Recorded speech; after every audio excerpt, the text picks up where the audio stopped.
are two main types of serial dilutions. There's going to be a serial dilution that's a 1 to 10, and a serial dilution that's a 1 to 2.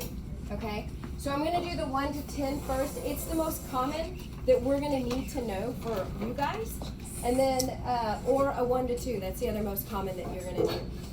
All right, so when you look at this, you're going to have your stock solution, whatever you make up as your concentrate, and that's what you're going to be diluting down.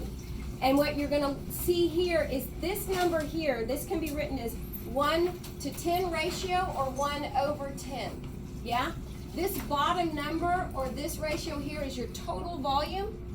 This numerator on top is what you're adding. So it's this 1 ml. I'm adding 1 to 9 to give me a total of 10. All right? If I divide 1 by 10, I get a diluent factor of 0.1. Yeah? So every time I multiply, I'm taking my stock, so I have a 0.1 dilution. Yeah? Then on this one, I'm going to have 0.1 divided times 0.1. Yeah? So then I'm going to have a 0.01. Do you see that? So this is where you're going to your 100, your 1,000, your 10,000. Does that make sense to you guys? Okay. So all you're going to do is a fixed aliquot. That's just the amount that you're going to take out each time. It's going to be the same for every single dilution. So I'm going to take 1 ml from my stock, and I'm putting it in 9 mLs to give me a total of 10 volume. I mix it up. I take 1 ml of this. I put it into 9 mLs. Yeah? And that's going to give me, again, a total of 10 milliliters. Yeah? My total volume is 10. This is my dilution factor. So I'm still 1 to 10 here. I'm still 1 to 10 here.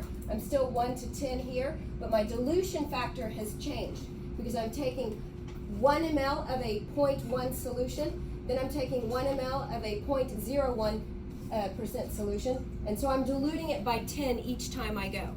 Does that make sense? So I'm just going to show you. Questions so far? No? Okay. So I'm going to show you. This is a 1 ml pipette. So I'm going to take, here's my stock solution.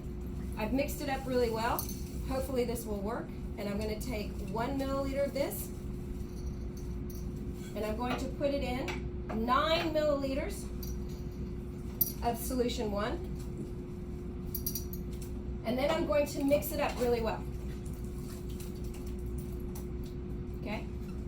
At this point, I should change this because this is very concentrated, right? So at this point, I should change this, and I forgot to get one of these. So we're going to pretend that I've changed it. Let me rinse it out real quick.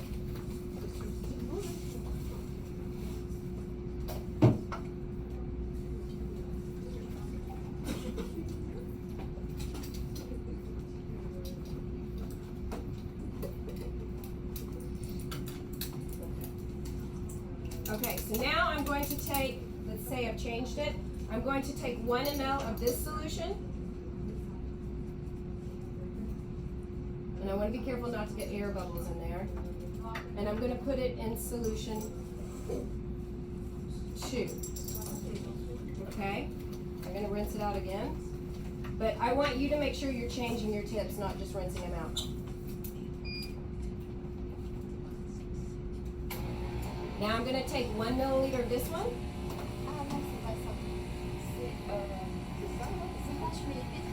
And then I'm going to put it in 9 milliliters of this one. Again, my total volume is 10. I'm making a 1 to 10 each time. You can see that my solution is diluting down. And again, the last one.